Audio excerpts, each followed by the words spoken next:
पूज्यपाद गोस्वामी तुलसीदास जी महाराज की जय। श्री रामचरितमानस भगवान की जय। नमः पार्वती पतये हर हर महादेव।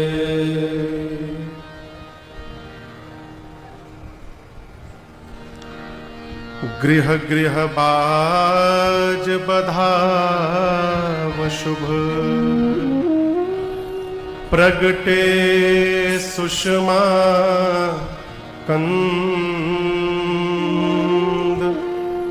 हर्षवंत सब जहाँ तहाँ नगर नारी नर वृंद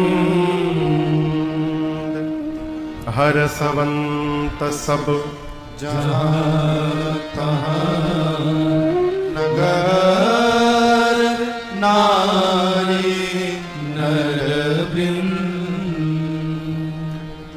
अनंत कोटि ब्रह्मांड नायक अकारण करुणा वरुणालय भक्त वत्सल परात्पर ब्रह्म भगवान श्री राघवेंद्र सरकार के चरणों में बारंबार वंदन।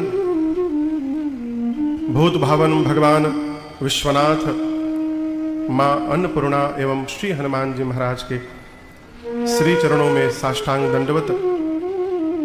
परम भागवत परम वैष्णव कविकुल चूड़ामणि प्रातः स्मरणीय परम पूज्यपाद गोस्वामी श्री तुलसीदास जी महाराज के श्री चरणों में बारंबार वंदन। श्री संकट मोचन हनुमान मंदिर भिलवाड़ा राजस्थान के श्री महंत प्रातः स्मरणीय परम पूज्यपाद श्री बाबूगिरी जी महाराज के परम सानिध्य में इस चित्रकूट धाम नाम से विख्यात इस परम पुनीत पावन धरा पर श्री राम कथा आयोजन समिति के तत्वावधान में पितृपक्ष के इस पुनीत अवसर पर गाई जा रही 9 दिवसीय श्री राम कथा महोत्सव के हम और आप आज चतुर्थ सत्र में देखते देखते यहां उपस्थित हुए हैं। मंच पर उपस्थित समस्त संत चरण पूज्य चरण विद्वत चरण आसपास दूर से आए कथा में आप समस्त कथा के रसिक श्रोता बंधु माताएं बहनें, अमेरिका से चलकर आई हमारी दीदी बबीता जी, कई परिकर दिल्ली से आके चले गए, कुछ लोग इंदौर से आए हैं, कई लोग छत्तीसगढ़ से आए हैं। राजस्थान में बहुत पहले एक जिला है जयपुर के पास में टोंक जिला के मालपुरा में हम लोग 2 बार राम कथा गाए। उस कथा के आयोजन में जो मुख्य रूप से थे हमारे बड़े प्रिय बड़े भैया श्रीमान नवरत्न बिरला जी बहू रानी के साथ आए। बाबू पुखराज सोनी भी आए हैं। जय हो, स्वागत है। आज के सत्र में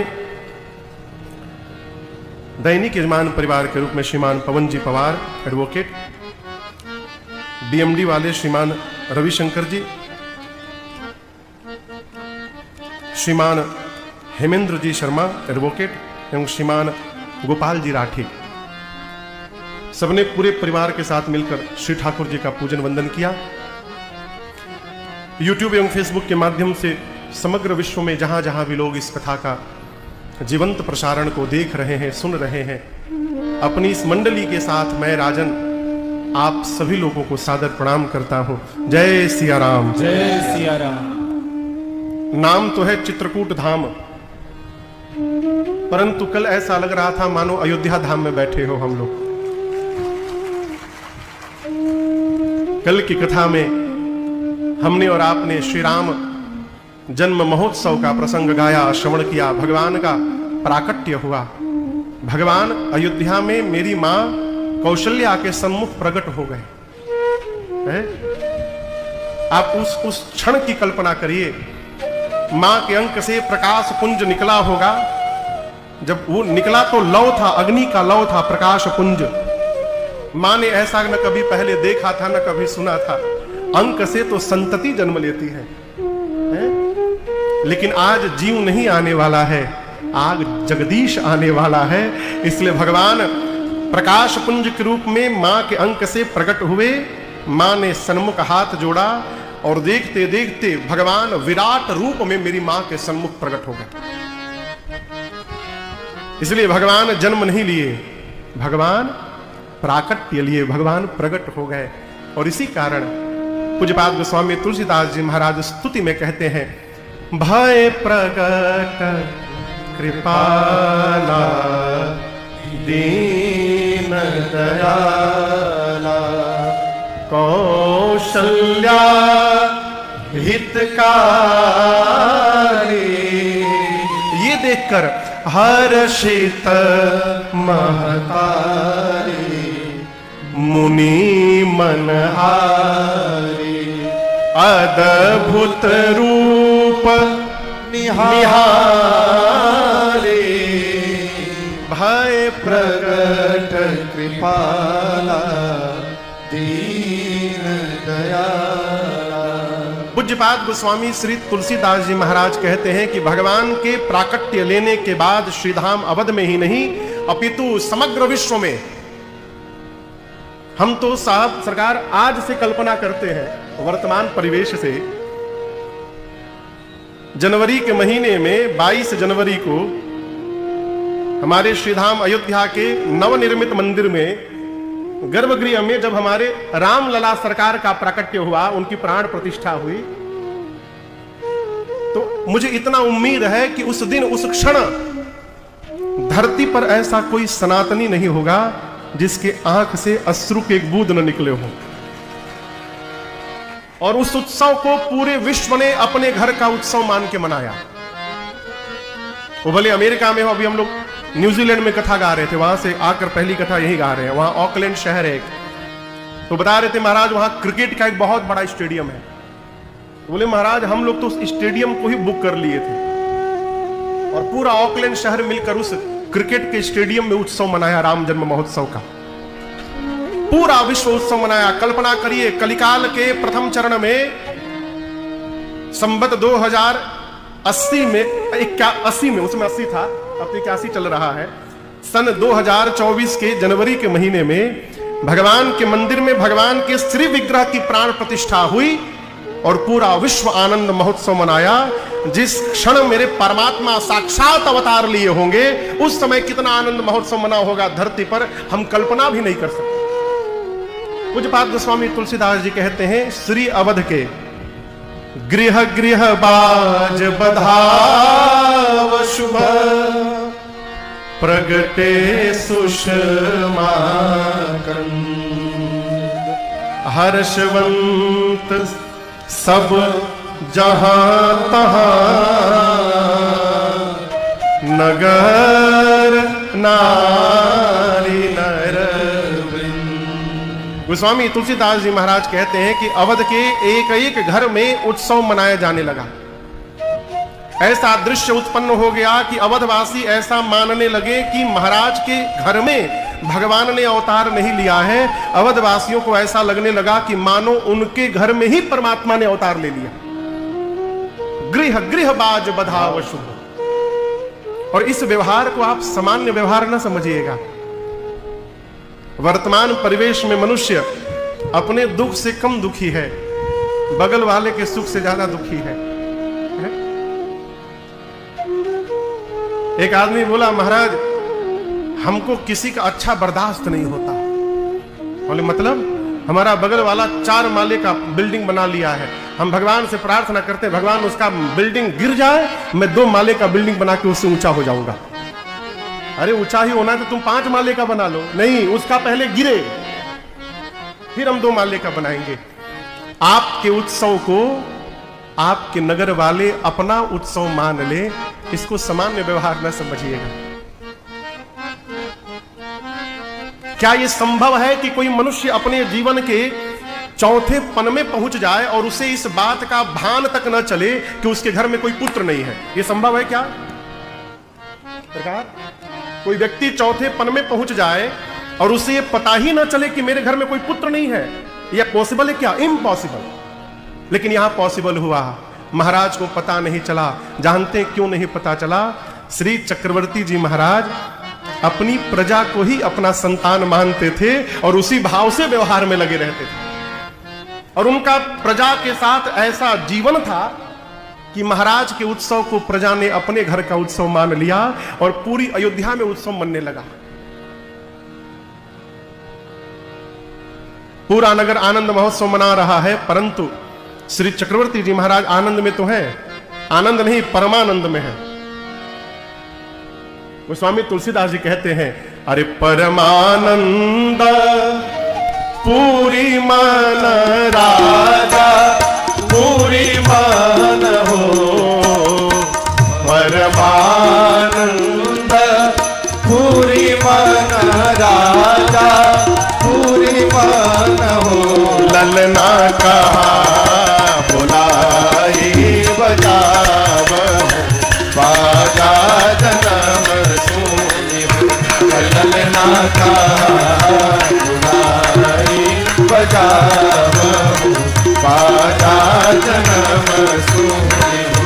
ललना कहा बुलाई बजाव बाजा जन्म सुनी हो। महाराज आनंद में नहीं है, परमानंद में है। महाराज इतने आनंद में आए कि बाजा बजाने वालों को बोल लाकर कहे कि आज नहीं बजाओगे तो कब बजाओगे? बजाओ बाजा। मैं एक आपको पद सुनाने जा रहा हूं। इस पद को मैं पहली बार गा रहा हूं। आज पहली बार गा रहा हूं, छोड़िए आज पहली बार सुना ही हूं। मैं प्रातः काल, आप सब जानते हैं,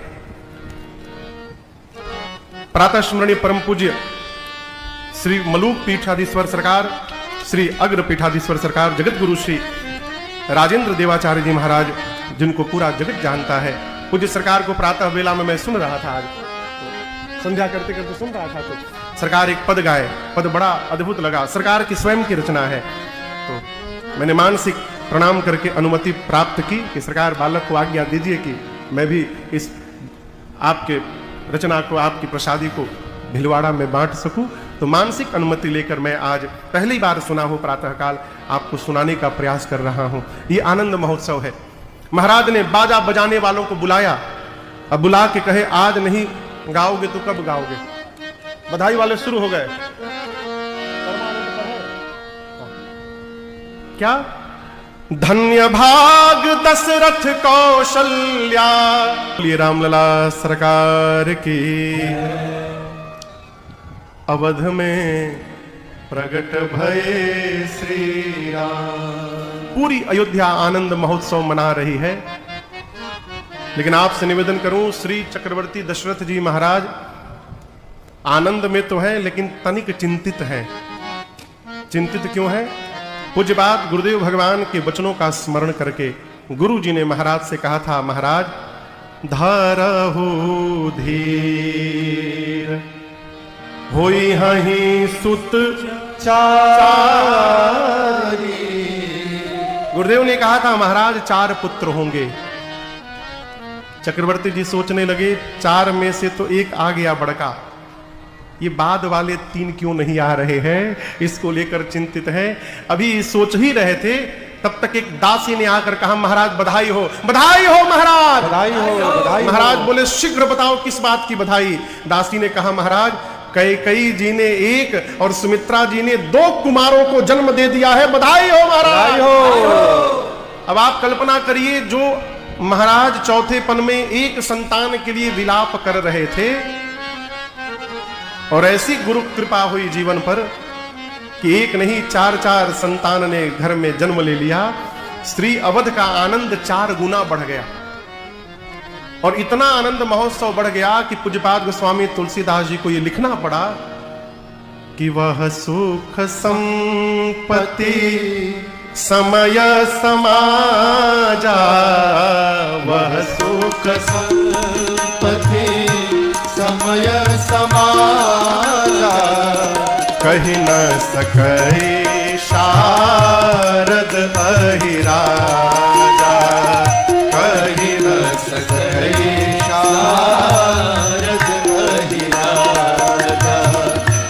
अवधपुरी सोहई एहि भांति, अवधपुरी सोहई एहि भांति। कैसे? प्रभु ही मिलन आई जनुराती, प्रभु ही मिलन आई जनुराती, प्रभु ही मिलन आई जनुराती। चारों भाइयों के आने के पश्चात पूज्यपाद गोस्वामी श्री तुलसीदास जी महाराज कहते हैं, उस समय अवध में वह सुख संपत्ति और समय समाजा, उस समय के श्री अवध के सुख को, अवधवासियों को जो संपत्ति प्राप्त हुई, जो समय उपस्थित हुआ और अवध में जिस समाज का दर्शन प्राप्त हुआ, इन चारों के विषय में गोस्वामी जी कहते हैं कि सरस्वती और शेष नारायण भी वर्णन करने में सक्षम नहीं है। एक बात जीवन भर याद रखिएगा, जीवन में यदि क्षण मात्र के लिए भी जिस जीव को भगवत अनुभूति प्राप्त हो जाएगी, वो फिर उस अनुभूति को बताने लायक नहीं रहेगा। जिसको भगवत अनुभूति प्राप्त हो जाएगी माई बाप, वो फिर बता नहीं सकता। दूसरी बात, जो घूम घूम के बता रहा है उसको मेरा दंडवत प्रणाम है। क्यों? मैं नहीं बोल रहा हूं साहब, भगवान शंकर ने मेरी मां भवानी से कहा। कल एक प्रसंग में समय अभाव के कारण निवेदन नहीं कर पाया आपको, प्रसंग आया, चलिए अब सुना दे रहा हूं। जब भगवान शंकर से मां ने कथा पूछी है, भगवान शंकर बाबा 48 मिनट के लिए ध्यान में चले गए थे। कल आपने सुना था ना, 48 मिनट बाद बाबा जब ध्यान से बाहर आए तो शंकर भगवान ने पहला वाक्य जो मुख से निकाला, कहा, देवी जे ही जाने जग जाई हेराई,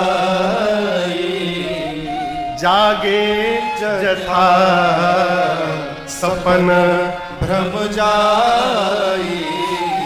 भगवान शंकर मां से कहते हैं, देवी कहिए, यदि कोई रात्रि के अंधकार में बिस्तर पर सोया हो, कमरे में प्रकाश ना हो उसके, और अंधकार में ही वो बिस्तर से नीचे उतरने के लिए अपना पांव धरती पर रखे, और जहां पांव रखे वहां एक मोटी रस्सी पड़ी हो, उस मोटी रस्सी पर उसका पांव चला जाए तो उसको अंधकार में क्या लगेगा?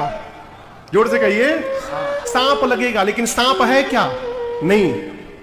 प्रकाश के अभाव में वो झूठा रस्सी ही सर्प जान पड़ता है। और यदि ठीक उसी प्रकार उसी समय प्रकाश आ जाए तो जो सर्प लग रहा था, सर्प की भ्रांति समाप्त हो जाएगी, जीव गदगद हो जाएगा, ये तो झूठा था, ये तो है ही नहीं, ये तो रस्सी है। बाबा बोले, देवी उसी प्रकार ये संसार सत्य तभी तक दिखाई पड़ रहा है जब तक रघुनाथ जी का प्रकाश नहीं प्राप्त हुआ है। भगवान दिखाई पड़ जाएंगे फिर ये जगत समाप्त हो जाएगा। यहां गोस्वामी जी कहते हैं, जाई हेराई। हेराई समझते हैं?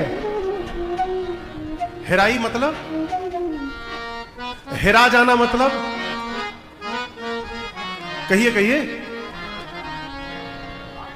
दिखाई नहीं, वो अवधि शब्द है, दिखाई देना नहीं होता है। हेरा जाना माने,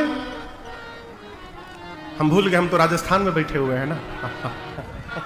भूलना, खो जाना, सरकार कहे खो जाना, लेकिन प्रश्न होता है कैसे खो जाना। देखिए सरकार, भोजपुरी की एक बड़ी विशेषता है, यहां तो मारवाड़ी भाषा है, लेकिन भोजपुरी भाषा की एक बड़ी अद्भुत विशेषता है, भोजपुरी में छोटे छोटे व्यवहार के लिए भी शब्द है। अच्छा आप बताओ, मारवाड़ी में खाने को क्या बोलते हैं?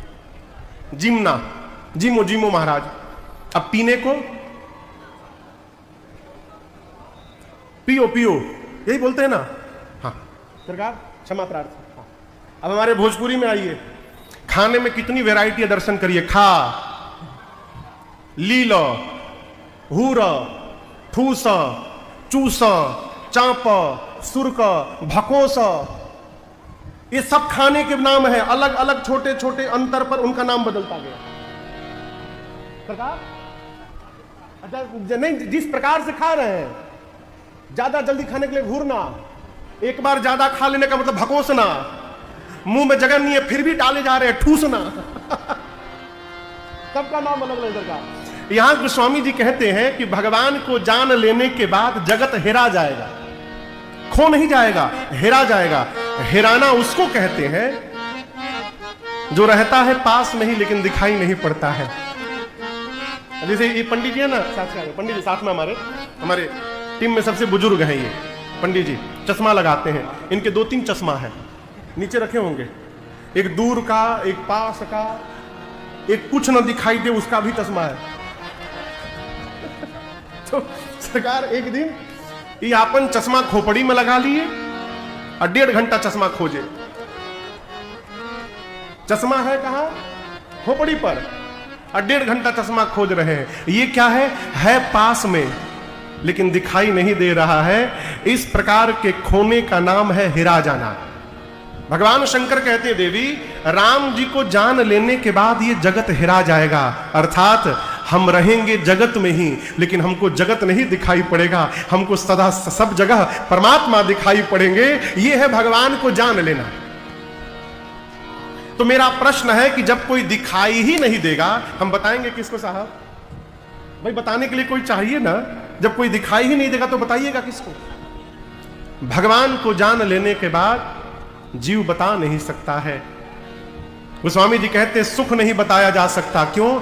जहां देखिए बाल्टी का पानी मापा जा सकता है, घर के वो छत पर पानी का टंकी लगाते हैं, उसको मापा जा सकता है। 500 लीटर, 1000 लीटर, 5000 लीटर, कितने की टंकी है सरकार? तालाब का भी पानी मापा जा सकता है, नदी का भी पानी मापा जा सकता है, लेकिन क्या समुद्र का पानी कोई माप पाएगा हो कि समुद्र में कितना पानी है? उसी प्रकार राम जी सुख के समुद्र हैं, भगवान सुख सिंधु हैं। जहां पर सुख का समुद्र ही अवतार ले लिया है, उस सुख का कोई कितना वर्णन कर पाएगा? इसलिए गोस्वामी जी कहे सुख नहीं बताया जा सकता। सुख के बाद क्या है वो? वह सुख संपत्ति। अयोध्या वासियों को जो संपत्ति मिली उसका वर्णन नहीं हो सकता। क्यों? अयोध्या वासियों को अर्थ नहीं मिला है आज, अवध वासियों को आज परम अर्थ प्राप्त हुआ है। देखिए जगत की जो संपत्ति है वो ट्रांसफरेबल नहीं है। आप समझ रहे हैं मेरी बात को? जगत की संपत्ति कितना भी जमा करिएगा, प्राण छूटेगा तो कौड़ी साथ में नहीं जाएगा। लेकिन ये जो महात्मा संत जो संपत्ति जमा करते हैं, ये संपत्ति ट्रांसफरेबल है। इस जन्म में जितना जमा कर लीजिएगा, अगले जन्म के अवतार में आपके अकाउंट में वो बैलेंस देकर भगवान दे देंगे। और ये संपत्ति क्या है? ये परम संपत्ति है, भगवान का नाम। अवधवासियों को धन नहीं मिला, परम धन मिला। इसीलिए तो मीराबाई कहती थी, राम रतन धन पायो। कौन सा धन? राम रतन धन पायो जी मैंने, राम रतन धन पायो। देखिए मेरी प्रार्थना है आपसे, खूब व्यवहार करिए जगत का, लेकिन जगत का व्यवहार करते करते इस लोक को संवारते संवारते उस लोक को भी संवारने का प्रयास करिए। नहीं तो अंत में कहना पड़ेगा, अरे मोरा हीरा सरकार, अरे मोरा हीरा हेराई गयो कचरे में, मोरा हीरा हेराई गयो कचरे में, ओ मोरा हीरा हेराई गयो कचरे में, मोरा हीरा हेराई गयो कचरे में। कचरे में हो, कचरे में हो, कचरे में हो, कचरे में ऐसन हीरा हेराई गयो कचरे में, हीरा हेराई गयो कचरे में। कोई पूर्व कोई पश्चिम ढूंढे, कोई पूर्व कोई पश्चिम ढूंढे, अरे कोई पूर्व कोई पश्चिम ढूंढे, कोई पूर्व कोई पश्चिम ढूंढे। और कोई पानी हाँ कोई पानी हाँ कोई पानी हाँ कोई पानी कोई पत्थर में मोरा हीरा हेराई गयो कचरे मोरा हीरा हेराई गयो कचरे वैसन हीरा हेराई गयो कचरे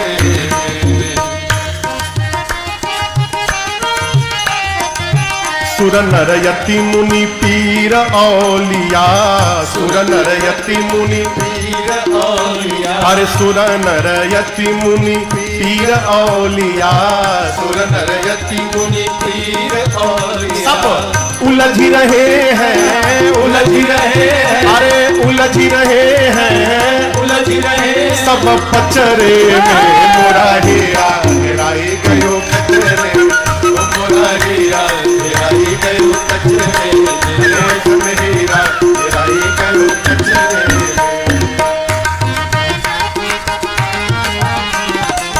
कहत कबीर ढूंढ जिन पाया कहत कबीर ढूंढ जिन पाया अरे कहत कबीर ढूंढ जिन पाया कहत कबीर ढूंढ जिन पाया फिर बांध लियो है बांध लियो है अरे बांध लियो है बांध लियो निज अचरे में ऐसन हीरा हेराई गयो कचरे वैसन हीरा हेराई गयो कचरे ऐसा हीरा हेराई गयो कचरे मोरा हीरा हेराई गयो कचरे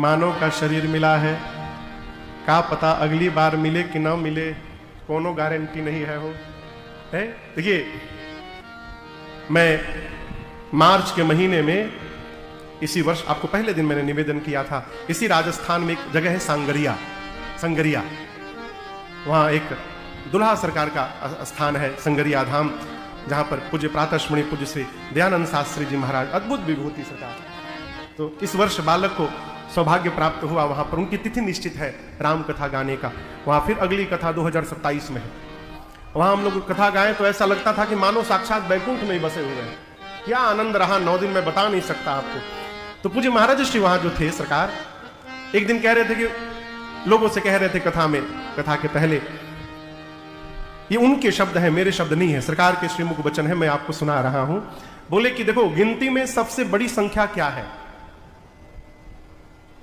कहिए आप लोग कहिए सुनिए हम बड़ी संख्या पूछ रहे हैं 9 100 क्या है गिनती की सबसे बड़ी संख्या क्या है 100 क्यों 100 के बाद फिर पुनरावृत्ति होती है 101 फिर 1 से प्रारंभ होता है सरकार सबसे बड़ी संख्या क्या है 100 सरकार बोली जो मनुष्य का शरीर है ना ये 100 है एक से यात्रा करते करते करते करते चलते चलते 84 लाख योनि में भटकते भटकते तब जाकर इस 100 पर पहुंचे हैं ऐसा कर्म न बिगाड़ा जाए कि फिर 1 से प्रारंभ करना पड़ जाएगा फिर करोड़ों वर्ष लग जाएंगे पता नहीं पहुंचेंगे कि नहीं पहुंचेंगे इसलिए अवसर मिला है वो संभाल लीजिए मानो तू है मुसाफिर ये दुनिया है धर्मशाला मानो तू है मुसाफिर और ये दुनिया है धर्मशाला संसार क्या है सपना वो भी अजब निराला संसार क्या है सपना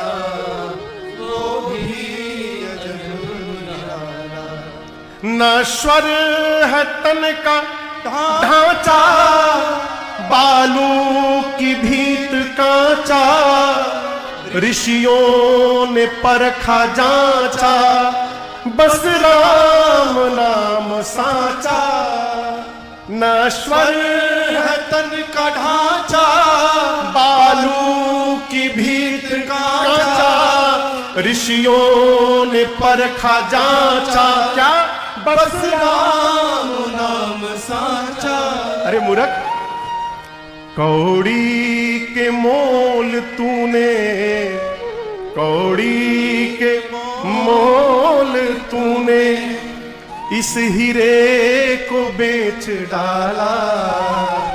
संसार क्या है सपना, वो भी अजब निराला।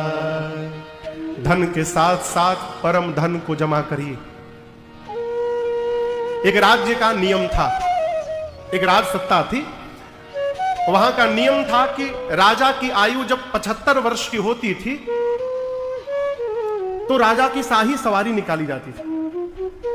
पूरे नगर में सवारी का भ्रमण करा करके राज्य के बगल में किनारे पर एक विशाल नदी बहती थी और नदी के उस पार घनघोर जंगल था, वन था, सैकड़ों किलोमीटर में फैला हुआ जंगल।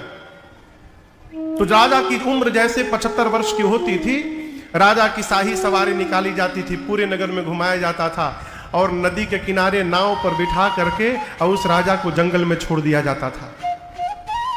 फिर दूसरा राजा बन जाए। जिस राजा की सवारी निकलती थी ना, पूरा नगर तो हंसता था, जय जयकार करता था, लेकिन राजा रोता था। क्यों? जानता है कि जैसे जंगल में जाऊंगा आज ही पशु मार डालेंगे मुझे।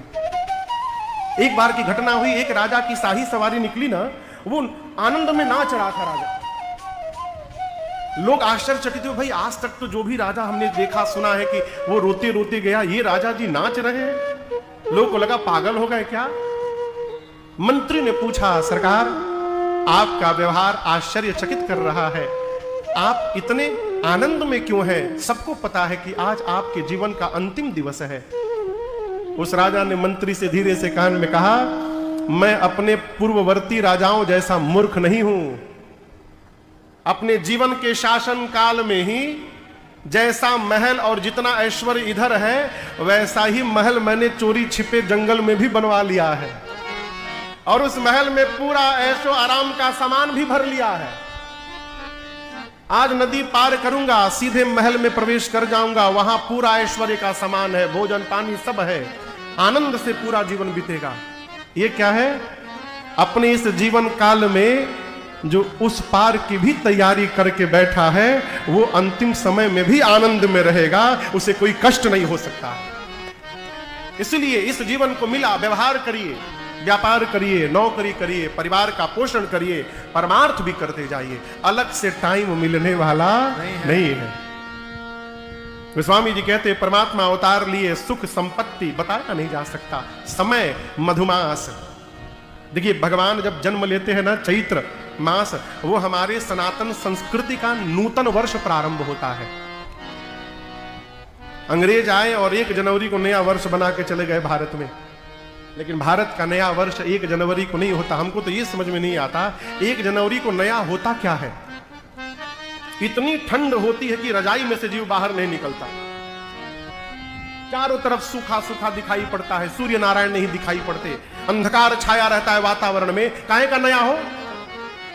नया देखना है तो चैत्र मास में देखिए, न बहुत तेज धूप रहती है, न बहुत ठंड रहता है, दो रस समय, शीतल मंद सुगंध हवाएं बहती रहती हैं, वृक्षों में नया फल निकला रहता है, खेत में नया अनाज दिखाई पड़ता है, पूरी प्रकृति भगवान के स्वागत के लिए खड़ी रहती है। यह हमारे सनातन संस्कृति का नूतन वर्ष है। देखिए, दूसरे का घर बहुत अच्छा है, लेकिन दूसरे का घर अच्छा है, हम अपने घर की बुराई करें, ये बुद्धिमानी नहीं है। बुद्धिमान वही है माई बाप जो अपने घर को अच्छा कहता है। कई लोग कहते कलयुग बहुत खराब है, सबसे बढ़िया त्रेता था, सतयुग था। त्रेता में तो रावण कथावाचकों को दौड़ा दौड़ा के मारता था। आज कौन मार रहा है वो है? और त्रेता सतयुग बहुत बढ़िया था, उससे हमको आपको क्या लेना देना। हमारे आपके भाग्य में तो कलयुग आया है हो, हमारे लिए कलयुग से अच्छा दूसरा कोई युग नहीं हो सकता। समय, भगवान के अवतरण के समय जो समय दर्शन हुआ लोगों को, उसका वर्णन नहीं हो सकता। और चौथा कहते हैं गोस्वामी जी समाज। आपसे निवेदन करूं, बाबा कहते हैं कि जिस दिन राम जी का जन्म होता है उस दिन अवध में जेहि दीन राम जन्म श्रुति गावहि, तीरथ सकल कहाँ चलिया। अब आप कल्पना करिए हम लोग भीलवाड़ा में बैठे हैं मंच पर, इतने सारे महात्मा संत चरण विद्यमान हैं, देख करके कितना आनंद हो रहा है। हो संत बिटप सरिता गिरि धरणी ये सब एक समान है। आपसे निवेदन किया था मैंने, संत के दर्शन से जीवन का पाप समाप्त हो जाता है, केवल दर्शन मात्र से। भीलवाड़ा की ग्राम कथा में इतने संत उपस्थित हैं, इतना आनंद आ रहा है। गोस्वामी जी कहते हैं जब राम जी अयोध्या में जन्म लेते हैं उस समय धरती के सारे तीर्थ अयोध्या में उपस्थित रहते हैं। तीर्थ सकल तहां चल जावई, ये प्रसंग कहता है जो जीव रामनवमी के दिन अयोध्या में पहुंच गया, केवल श्री रामनवमी के दिन अयोध्या में पहुंच गया, उसे धरती के समस्त तीर्थों में जाने का फल उसी क्षण प्राप्त हो जाएगा, क्योंकि सारे तीर्थ वहीं उपस्थित रहते हैं। ये मैं नहीं बोल रहा हूं, गोस्वामी जी बोल के गए हैं। तो आप कल्पना करिए जिस स्थान पर सारे तीर्थ विद्यमान हो उस समाज का कोई कितना वर्णन करेगा। इसलिए बाबा कहते हैं वह सुख संपत्ति समय समाजा कहीं ना सकई सारद अहि राजा। आनंद महोत्सव चल रहा है। किस वंश में भगवान आए हैं आपको पता है?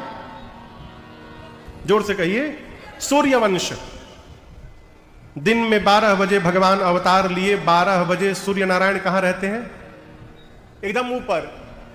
भगवान सूर्य अयोध्या के ऊपर खड़े हैं। और आपसे निवेदन करूं, हम और आप जो काम करते हैं उस काम में सैटरडे संडे की छुट्टी होती नहीं। सैटरडे संडे की तो होती ही है, रविवार की छुट्टी होती है ना, नई सप्ताह में तो महीने में एक दिन छुट्टी मिलती है। लेकिन सूर्य नारायण जिस काम में लगे हैं इनको छुट्टी नहीं है, 24 घंटे चलना है नित्य। सूर्य नारायण सोचे मेरे घर में परमात्मा ने अवतार लिया है, आगे यदि चला जाऊंगा तो अवध पीछे चला जाएगा, फिर इस आनंद महोत्सव से मैं वंचित रह जाऊंगा।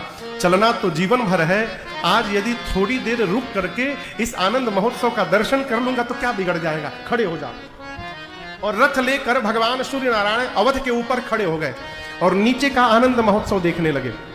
नीचे अवधवासी बधाई गा रहे हैं, केवल एक घर में नहीं, अरे घर घर आनंद छायो अयोध्या नगरी में, घर घर आनंद छायो अयोध्या नगरी में, घर घर आनंद छायो अयोध्या नगरी में, घर घर आनंद छायो अयोध्या नगरी में, कौशल्या सुत जायो अयोध्या नगरी में, कौशल्या सुत जायो अयोध्या नगरी में। अब घर घर आनंद छायो अयोध्या नगरी में, हाँ घर घर आनंद छायो अयोध्या नगरी में।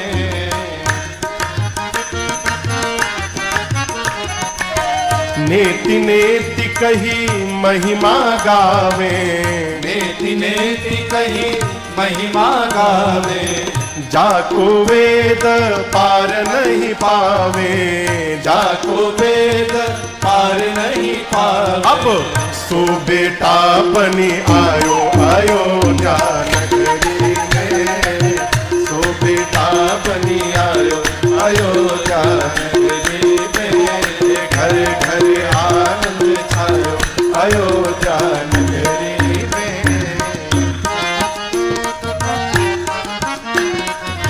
सुजस कहे को कैकई सुत को, सुजस कहे को कैकई सुत को, मनहु बनाई के रूप भरत को, मनहु बनाई के रूप भरत को। अरे प्रभु ने प्रेम पठायो अयोध्या नगरी में, प्रभु ने प्रेम पठायो अयोध्या नगरी में, घर घर आनंद छायो अयोध्या नगरी में, घर घर आनंद छायो अयोध्या नगरी में।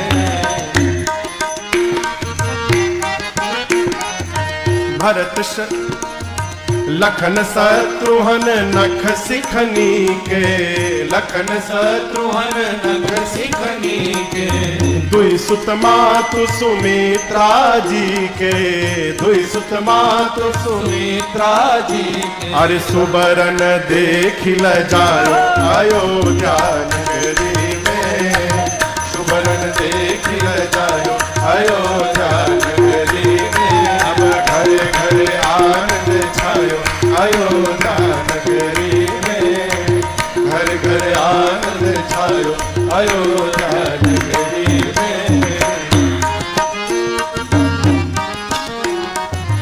बिचरे मगन मनुज तन कीन्हे, बिचरे मगन मनुज तन की, कौन काग भुसुंडी संग शिव जी ने, काग भुसुंडी संग शिव जी, और डमरुआ के बजायो अयोध्या नगरी में, डमरुआ के बजायो अयोध्या नगरी में, घर घर आनंद छायो अयोध्या नगरी में, घर घर आनंद छायो अयोध्या नगरी में।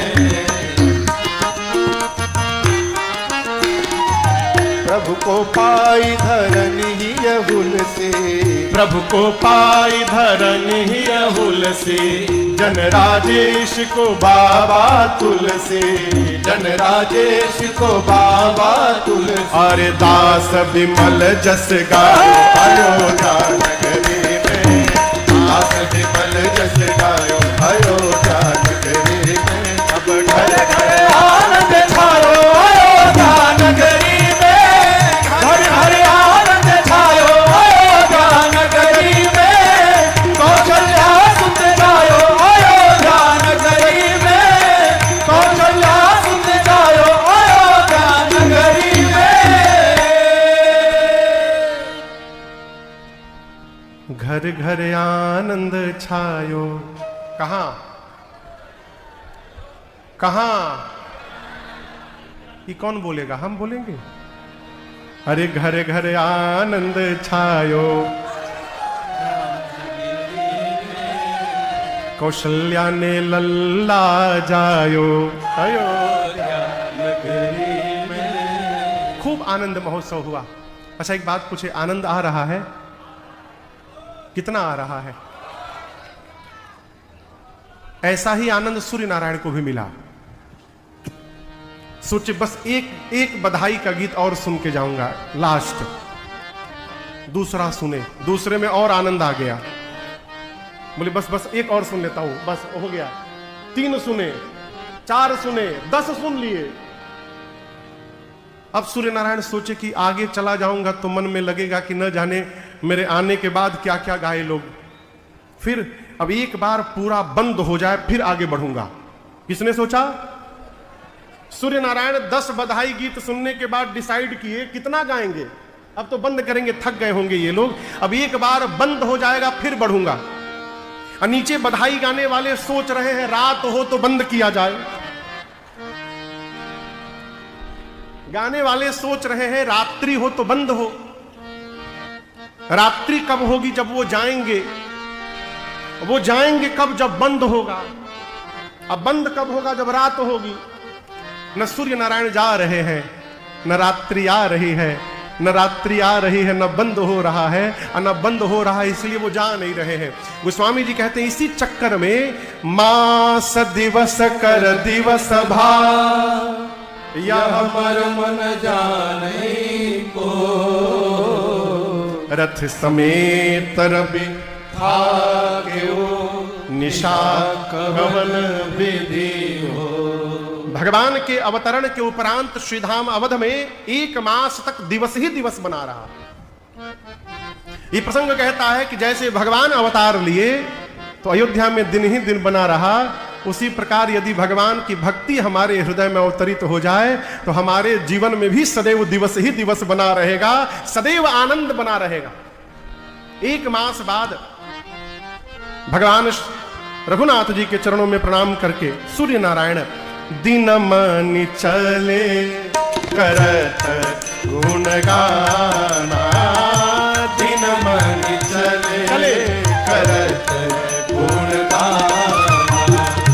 यह रहस्य काहू नहीं जाना, यह रहस्य काहू नहीं जाना।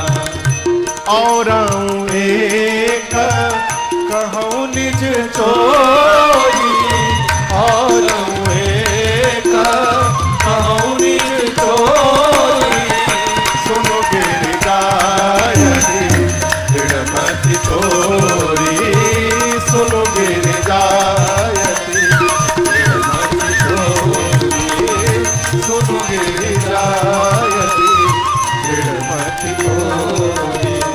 सूर्य नारायण विदा लेकर गए गुणगान करते हुए।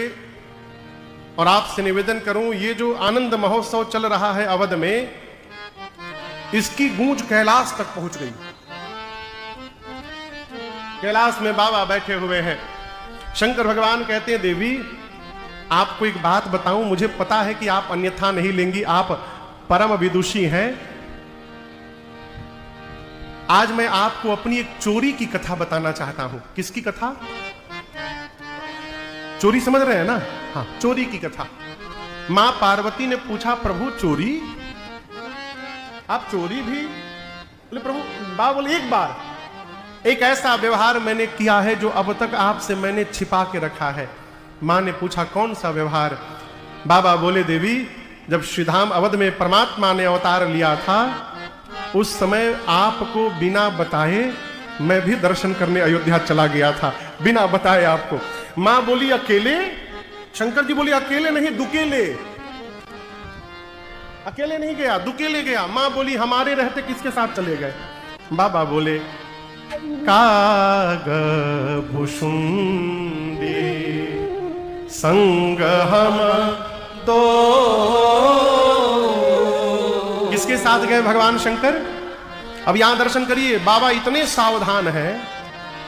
शंकर भगवान ये नहीं बोल रहे हैं कि मेरे साथ कागभुषुंडी गए। अगर ये बोलते तो शंकर जी फंस जाते। फिर मैया बोलती, उनको लेकर चले गए, हमको क्यों छोड़ दिए? शंकर जी बोले, मेरे साथ कागभुषुंडी नहीं गए थे, कागभुषुंडी के साथ मैं गया था। इसका क्या मतलब? इसका मतलब शंकर जी बोल रहे हैं कि अयोध्या जाने का जो प्लानिंग है वो कागभुषुंडी जी ने बनाया था। वो अपना रिजर्वेशन कराए तो हमारा भी टिकट बना लिए थे। अब यदि मैं टिकट बनाता तो आपके बिना थोड़ी बनाता, भले वीआईपी में देना पड़े, लेकिन बिना आपके में कहीं जाता नहीं हो। शंकर जी बोले कि मेरी रचना नहीं थी देवी, ये रचना कागभुषुंडी जी की थी। मां बोली, प्रभु जाने के लिए वो कौवा महाराज ही मिले आपको? कागभुषुंडी जी कौवा है, आप भोले भंडारी हैं। शंकर भगवान ने कहा, देवी जीवन में उसी जीव के साथ यात्रा करनी चाहिए जिसके साथ हमारा चित्त और चरित्र दोनों मैच करता हो, दोनों मिलता हो, है? जिसके साथ भाव ना मिले ना, उसके साथ यात्रा भूल के नहीं करनी चाहिए। शंकर जी बोले, देवी कागभुषुंडी जी की और मेरे, हम दोनों के इष्ट एक है। कौन? इष्ट देव मम बालक रामा। राम जी इष्ट नहीं है, बाल राम इष्ट है। ये बड़के वाले राम जी इष्ट नहीं है शंकर जी के, न कागभुषुंडी जी के। कौन से राम? छोटके वाले बालक राम है। शंकर जी भी कहते हैं, बंदऊ बाल रूप सोई राम। और अवध में किसने अवतार लिया है? बाल राम ने। शंकर जी बोले, हम दोनों के इष्ट एक है, इसलिए हम दोनों साथ में गए। मां ने पूछा, प्रभु इसी रूप में चले गए? बोले नहीं, मनुज रूप जानई नहीं को। बाबा बोले, देवी हम दोनों मनुष्य के रूप में गए। मां ने कहा कि दर्शन कैसे मिल गया? बाबा बोले, बड़ी लंबी कहानी है। तो क्या कहानी है प्रभु? शंकर जी बोले, हम दोनों मनुष्य के रूप में गए, हम गुरु जी बन गए, भुषुंडी को अपन चेला बना लिए। अब हम लोग तो सामान्य जीव की तरह गए थे, महल में प्रवेश नहीं मिल पाता हम लोग को। तो हम लोगों ने कहा कि कोई प्लानिंग की जाए। तो मैंने कागभुषुंडी से कहा कि भुषुंडी पता करो कि सबसे अधिक भीड़ कहां होती है अयोध्या में। तो भुषुंडी ने सर्वे करके बताया कि सरकार सवेरे सवेरे सरजू जी के घाट पर बड़ी भीड़ होती है, लोग स्नान करने आते हैं। शंकर जी बोले, वहीं अगल बगल कहीं रेंट में कमरा लो। एक कमरा लिया गया और शंकर भगवान ने अपना वहां पर कार्यालय खोला। उस कार्यालय के ऊपर साइन बोर्ड लगा, भविष्य पूछो केंद्र, proprietor Shankar Sharma. Sign board पर नाम लिखा था नीचे, प्रोपराइटर शंकर शर्मा और सहायक भुसुंडी नारायण पांडे, उनके चेला। अब शंकर भगवान कार्यालय तो खुल गया। शंकर भगवान बोले देखो कस्टमर बनाना पड़ेगा, तो तुम एक काम करो, जब सवेरे सवेरे भीड़ हो ना तो पूरे घाट पर घूम घूम कर जोर जोर से कहो कि गुरुजी हाथ देखकर भविष्य बताते हैं, 1 महीना तक फीस नहीं लेंगे गुरुजी, ऑफर देना पड़ेगा।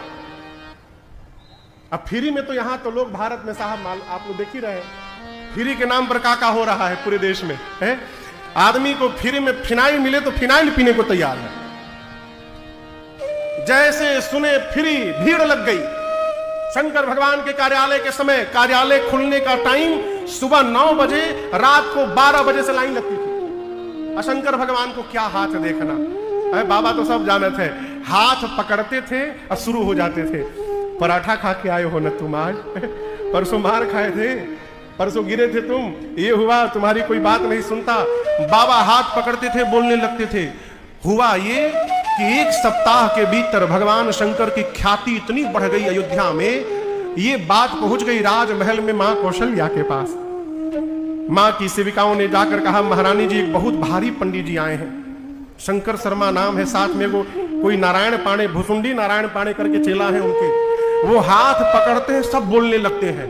अच्छा, मां ने कहा बुलाओ, हमको अपने लल्ला का भाग्य दिखाना है उनको। सेवक पहुंचे सरकार घाट पर, बाबा भविष्य बता रहे थे, भीड़ लगी है, किलोमीटर में लाइन। तब तक सेवकों ने जाकर कहा आप में से भुसुंड शंकर शर्मा कौन है? शंकर जी बोले हम हैं। सेवकों ने कहा चलिए महारानी ने बुलवाया है। शंकर भगवान जैसे सुने, भुसुंड जी से बोले चेला पोथी पतरा बंद कर, चलने का समय आ गया। लोग बोले कहां चलने का समय आ गया, 12 बजे से लाइन में हम खड़े हैं, हमारा भाग्य नहीं बताइएगा। शंकर जी बोले तुम्हारा भाग्य तुम जानो, अब मैं अपना भाग्य देखने जा रहा हूं, लॉटरी लग गई है मेरे भीतर जाने की। बाबा और भुसुंडी जी दोनों पहुंचे द्वार पर। द्वार पर जो दरबार सेवक थे, पहरेदार, उन्होंने रोका, कहा आप में से शंकर शर्मा कौन है? शंकर जी बोले हम है गुरुजी, हमारे चेला भुसुंडी नारायण पांडे। दरबार ने कहा, द्वार पर जो द्वारपाल थे बोले देखिए भीतर जाने का परमिशन केवल शंकर शर्मा के नाम का है, ये आपका चेला नहीं जाएगा भीतर। शंकर जी बोले इसको बाहर बिठा दीजिए। काकभूषुंडी जी बोले बाबा आए साथ में, भीतर जाने की बात हुई तो बाहर बिठा दीजिए। शंकर जी बोले तुम्हारे चक्कर में हम भी फंस जाएंगे, एक बार भीतर जाने दो, किसी तरह आपको भी बुलाऊंगा मैं। बाबा गए, मां कौशल्या ने बाबा के चरणों को पखार कर पूजन किया है। और पूजनोपरांत मां गोद में जब मेरे रघुनाथ जी को लेकर आई, न राघव सरकार को लेकर, है शंकर भगवान देखे न भगवान के चरणों को, गदगद हो गए हो। और यहां दर्शन करिए, भगवान का दर्शन करने के साथ ही उनको काकभूषुंडी जी की भी याद आ गई कि भुसुंडी जी बाहर बैठे हुए दर्शन से वंचित रह जाएंगे। कौशल्या मैया से शंकर जी ने कहा देखिए महारानी जी एक समस्या आ गई है। मां ने पूछा कैसी समस्या? शंकर जी बोले कि ऐसा है कि मेरा जितना पोथी पतरा है ना, वो सब मेरा चेला लेके बाहर बैठा हुआ है और वो सब वही संभालता है। मेरा चेला पोथी खोलता है तो हम पढ़ते हैं, पोथी वाला तो बाहर रह गया। यदि आप उसको भीतर बुलवा लेना, हम सब बता देंगे। स्पेशल एंट्री हुई काकभूषुंडी जी की महल के भीतर। काकभूषुंडी जी पहुंचे, मन ही मन बोले धन्यवाद बाबा, आपके कारण आज मेरा भी जीवन कृतार्थ हो गया प्रभु का दर्शन करके। मां ने राम जी को भगवान शंकर की गोद में दे दिया, गोद में दे दिया। बाबा जैसे भगवान को गोद में पकड़े, एक हाथ लेकर के ऐसे देख रहे हैं। अब काकभूषुंडी जी सोचे कि शंकर जी अकेले अकेले लूट रहे हैं, हमको पूछ भी नहीं रहे हैं। तो शंकर जी जैसे हाथ देख रहे थे भगवान का, तब तक काकभूषुंडी जी ने कौशल्या मैया से कहा कि महारानी जी नमस्ते, माई सेल्फ भूसुंडी नारायण पांडे, हम चेला हैं इनके। एक बात गुरु जी आपको मेरे बारे में नहीं बताए होंगे, हमारे गुरु जी हाथ की रेखा के स्पेशलिस्ट हैं, हम पांव की रेखा के स्पेशलिस्ट हैं। यदि गुरु जी हाथ की रेखा देख रहे हैं, यदि आप कही दे तो हम तब तक पांव की रेखा देख लेते हैं। मां ने कहा देख लीजिए, भगवान के छोटे छोटे पांव हो। काकभूषुंडी जी अपने एक ही हाथ में भगवान के दोनों श्री चरण पकड़ लिए और देखे कि भगवान का जो दूसरा हाथ खाली है, उस हाथ को लेके अपने सिर पे रख लिए। शंकर भगवान देखे, अरे हम गुरु होके केवल हाथ पकड़े हैं, अई चेला होके हाथ पांव दोनों पकड़ लिया, चलवा हमसे आगे निकल गया। काकभुशुंडी जी के सौभाग्य को देखकर आज भगवान शंकर भी गदगद हो गए।